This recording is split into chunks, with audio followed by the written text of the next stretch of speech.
Hello friends, welcome back. So far we have learned what is inheritance, how do we derive one class from another class. We have understood what is object class, and we also know that every class, if we do not explicitly inherit from some other class, implicitly they will get inherit from the object class. And we also got the information on constructor chaining.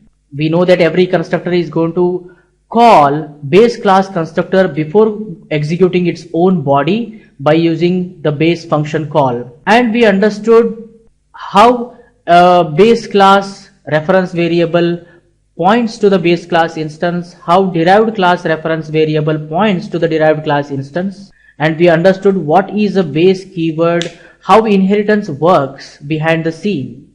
And then we have understood, we got information on base class reference can point to the derived class instance, that is typecasting with respect to the inheritance. We understood that base class reference can point to the derived class instance safely. And we understood why base class reference variable can point to the derived class safely, why we won't get any problem, and how implicitly it works behind the scene. Then we have understood that derived class reference cannot point to the base class instance. And we also got the information that why derived class reference cannot point to the base class instance, what problem we get, right? We have understood that this is possible, this is not possible, right friends? And we understood why. And we got some information on what is the meaning of upcasting, what is the meaning of downcasting. When you are performing upcasting, we know that implicitly system will perform that operation. When you want to do downcasting, explicitly you should tell. While explicit casting, we know that it is unsafe casting. We should take care that whether the base class reference is pointing to the derived class instance or derived class children instance, then we can explicitly cast and put it in the derived class reference variable. What are the precautions we need to take care when we are assigning the base class reference to the derived class reference? And we also know that this works, and we have understood how easy relationship makes sense, that player is a game object, enemy is a game object, intelligent enemy is a game object, whereas reverse will not make sense. Then what we are going to do in this tutorial means we are going to understand access modifiers. Access modifiers perform a very important role while working with inheritance. Now access modifiers, there's the name itself indicating access modification, access modifier. They are meant to modify the accessibility of the data members in the class. That means accessibility, that means visibility you can say, or a scope you can say, where you can access a data member, where you cannot access a data member, that is controlled by the access modifier. You can give a little bit more protection level, you can say, that will be given by the access modifiers. Access modifiers, there are 5 important access modifiers. We have private, that we have seen, public, that we have seen, protected, we need to see, internal protected. So there are different keywords that are available which helps us to give a different access level or protection level, you can say. Let's come to Unity here. Here I can create a class. Let me create a class, some class. It may be any class. Let's take some class. Then I can create the data members. Data members it may be a field, or it may be a property, or it may be a method. Understanding?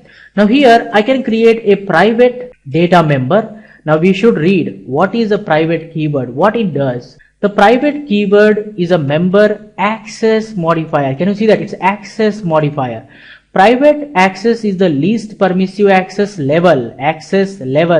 Private members are accessible only within the body of the class or the structure in which they are declared. It is telling that private member, if you declare some private variable, private field, private property or a private method, that member will be accessible only within the body of the class or the structure within which they are declared. That means if I created a private int private member, some private member, I say this is a variable name, a field name, I can say here X, Y or health or coin collected, something like that. Now here I created a private variable. Now this is how you create. Now this private variable now can be accessible only within this body. You cannot access it somewhere else. You cannot access. Understanding? And also Unity, this mono develop has best intelligence. When you start typing, at the time it will automatically decide whether you can access this member or not. Let me show that. If I say here, I say some class, then I say some class 1 or sc1 is equal to new some class 1, and here you can see that I want to access this member in some other class body. Now here it is not possible. If I say sc1 and put a dot, automatically the IntelliSense that you get here, the code completion panel, it won't show this field name. It will not show that because automatically it knows that the private members cannot be accessible in some other block, so IntelliSense won't show the member itself. Whereas if I say public, now what is public? The public keyword is an access modifier for types or type members. Public access is the most permissive access level. There are no restrictions on accessing the public members. So if you have a public member, let's take int public member, member. Public members can be accessible within the class. You can access in some other class bodies also. That means this time if I say sc1 dot, you can see that IntelliSense automatically shows the public member. That means you can access that public member in this place. Understanding? That is the control of accessibility. Which member you can access where, that is controlled by the access modifiers. There are some other access modifiers also there. We are going to see them and understand them. Let's come back to this place. Let's understand and read it out.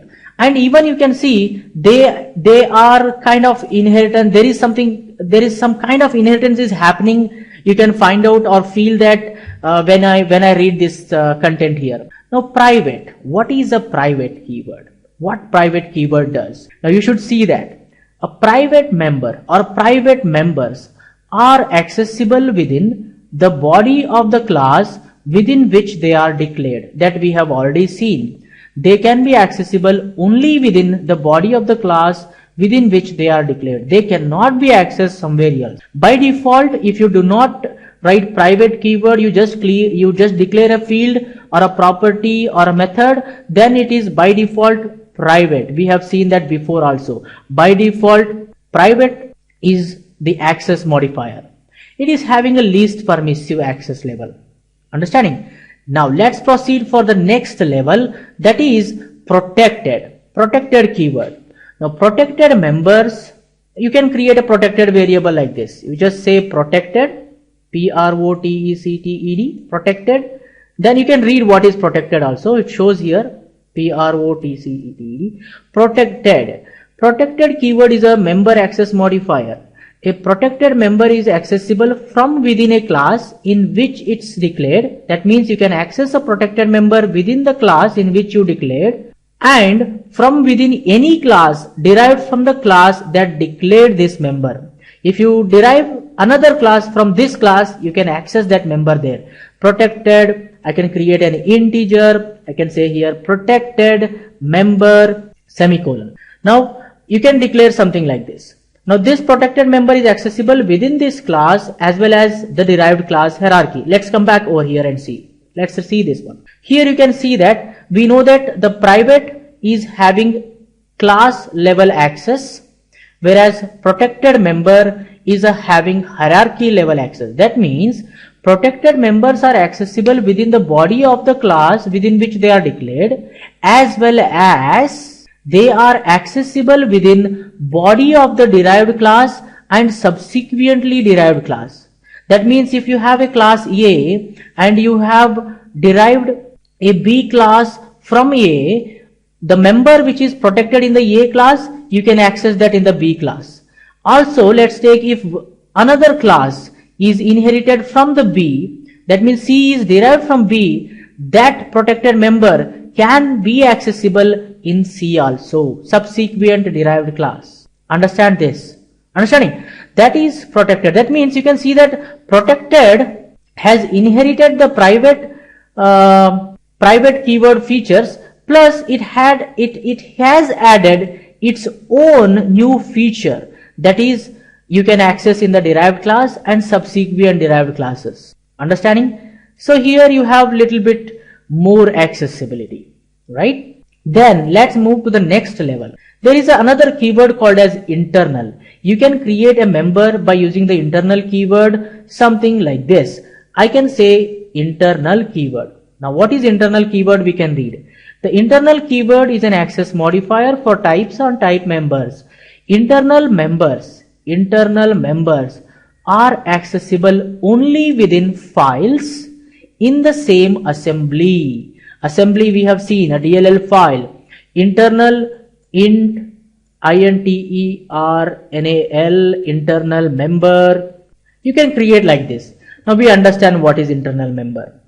Now internal members are accessible within the body of the class, are accessible within the derived class and subsequent class, plus they are accessible within the body of any class in the files of the same assembly. That means internal members are having assembly level access. Understanding? And you can see that internal is actually inheriting the properties of private and the protected keyword, plus it is adding its own feature, that is you can access in any file of the same assembly. That is what it says, assembly level access. One more upper level. Let's proceed for the next internal protected.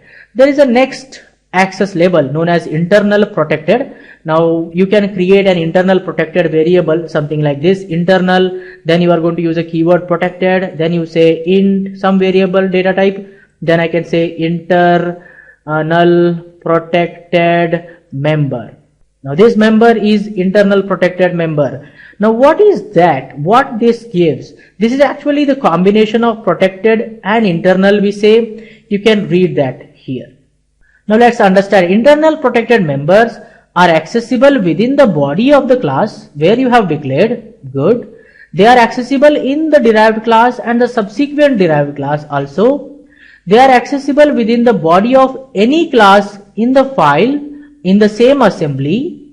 They are also accessible within the body of any derived classes. You can see that any derived class in some other assembly also. Not only in the same assembly, they are accessible in some other assembly also. That is the reason internal protected members are going to have internal assembly level access or inter-assembly level access. Then next we have public keyword. Now public members, as we know that we can create a public member which has most permissive access and it has no restrictions. And you can see in this slide that public members are accessible within the body of the class where you have declared. It is accessible within the derived class as well as subsequent derived classes. It is accessible within the files of the same assembly. It is accessible within some other assembly. It is accessible in any class or any body of the whole project. That is the reason public has project level access. Understanding? So please go through these things, understand them clearly. It's not much difficult to understand. Once you remember these things, later you can write the code or create members so that you can give a different access level to them. Let's go to the next slide. Here you can see that to make you better understand, I have created another slide. You know that you are going to create a project, right? This outer boundary is a project. And one project may be made of many assemblies. There will be assembly 1, assembly 2, assembly 3, assembly 4. There will be many assemblies you might be having. And those assemblies are going to have many files. Let's take assembly 1 has file 1, file 2. Assembly 2 has its own file 1, file 2. Assembly 3 is going to have file 1, file 2, file 3, file 4, any number of files. assembly 4 is going to have its own number of files. If you go inside the file, one file can contain many number of classes. Like here I have a A class, B class, C class.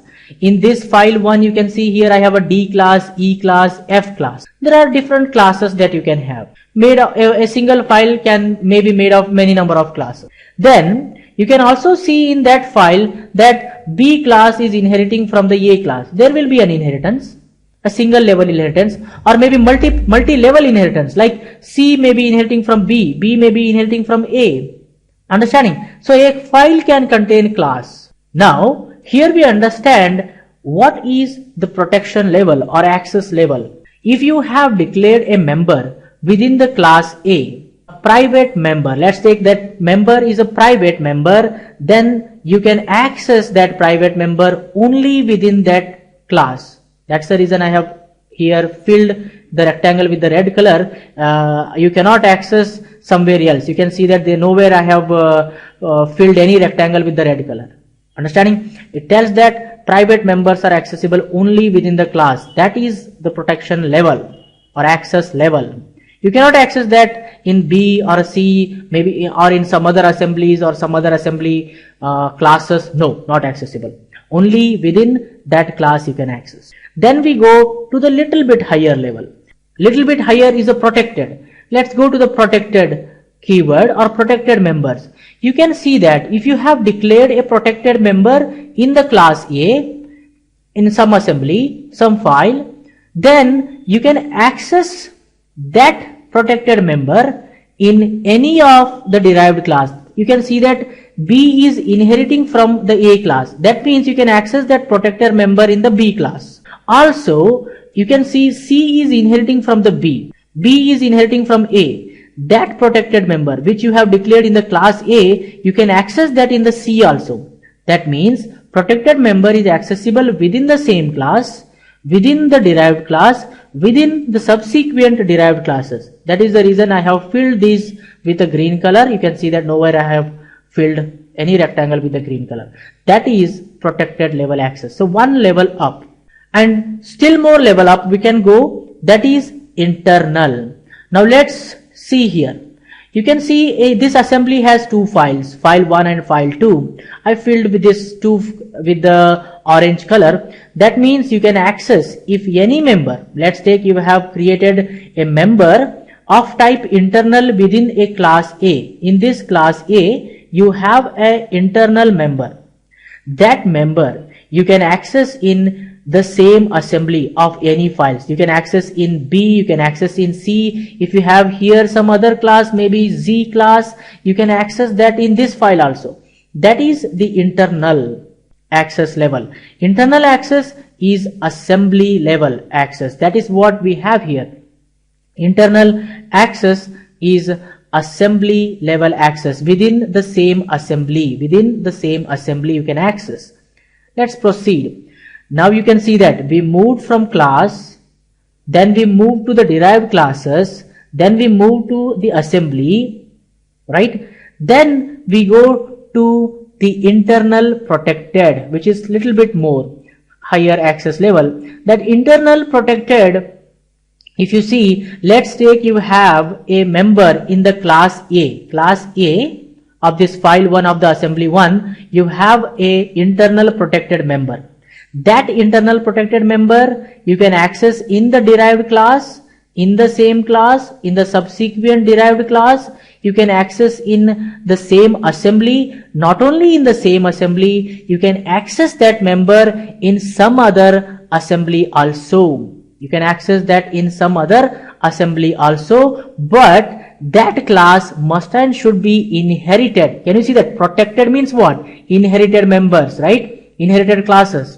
So you can see the E class is inheriting from the class A from the assembly 1 file 1's A class. So that is the reason you can access that internal protected member in the E class. You can also access in the subsequently derived class F is inheriting from E. That is the combination of internal and protected in the same assembly as well as in some other assembly, but that class should be inherited. So that is the internal assembly. Next is public. You can see that the public has no restrictions. You can access it in whole project. You can access that in whole project. That's the reason I have filled this outer rectangle with the yellow color. That means you can access it in whole project. In any of the assembly, in any of the files, in any of the class, you can access the public member. So that has most access level. Private is the least access level. By seeing this diagram, I hope you guys have understood where you can access which member and how they are going to help you to control the accessibility or the visibility or the scope of the data member or the member method of a specific class. Let me demonstrate this in code. I come to Unity here. Let's create a class. Let me create from scratch. I'm going to create a class. This is going to be, let's take a class, and I'm going to create one member that is going to be a private member, and it is going to be an integer, and let's take its name is, as I told, private member. I can give any other variable name. Just for our understanding purpose, I'm just writing here private member. It's just simple variable name. Now, as I told, let me create some constructor. I create one public constructor, a constructor I have created, and in this constructor you can access the private member, right? As I told that you can access within this body, I can just simply say this dot private member, and you can see if I put this dot in the IntelliSense, you can see that private member you can access within the same class body, whereas you cannot access the private member in some other body. I cannot access in the derived class also. Let me create one class called B, which inherits from A class. Here you can see that we are having the inheritance, and I can create a public B constructor of this B class. And if you try to check this dot, can you see here private member? No, it is not accessible in the derived class. It is accessible only within the base class methods. You cannot access somewhere else. Now, if you try to create a class variable, here I create a class variable, a1 equal to new a. Then if I try to access the private member using the a1 instance, a1 dot, can you see that? You cannot see the private members. Private members are meant to access only within the body of the class where you have declared. Let's proceed further. Even you can, if you create the B class, B1 is equal to new B1 dot, no, there is no private member available in the derived class B. You cannot access that, but it is inherited. All the members will get inherited to the derived class. Let's proceed further to the next one, that is protected. Here you need to understand, I create int protected member, protected member, protected member. Now we know that the protected members can be accessible within the same class. They can be accessible within the derived class. Understanding? Any class which derives from A, that in that class body you can access the protected member. That is the meaning of protected, derived or a hierarchy level accessibility. Now here, this time, if I say here in this constructor, in this method, if I say this dot, I should be able to get the private member as well as the protected member, because they both can be accessible here. So I can say this dot. You can see that I can see the private member as well as the protected member in the same class. Good. Then if I try to access here this dot, you can see that I cannot see the private member. I can see only protected member. Of course, protected member can be accessible in the derived class. Let me remove this one. Now what I do, I create a class here, a1 is equal to new a, bracket, semicolon. You can see that I am going to say a1 is the instance of class A, the reference variable or the instance of A, and we know that the private member should not be visible in some other body That is the access level of the private member. Protected member should be accessible only within the derived classes of that class. Here, inheritance demo is not derived from the A class. So I should not be able to find the private as well as protected member by using the A class instance or the reference. If I put a dot, you cannot see private and the protected member variables. No, not visible. No, not allowed.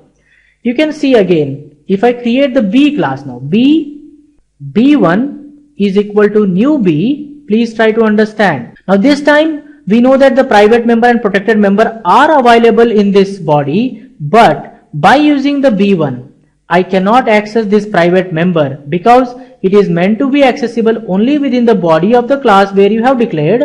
So I will not see the private member in some other body. That's good. Next, protected member, as the rule says, it should be accessible within the same class and its derived class. I should not be able to get from the B1 also the protected member. If I say B1 dot, can you see private member and protected member?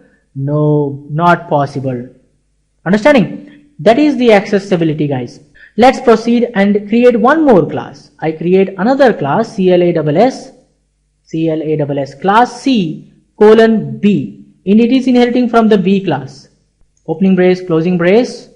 I create a public C constructor, opening brace, closing brace. Now here, this is the hierarchy. C is inheriting from B, B is inheriting from A.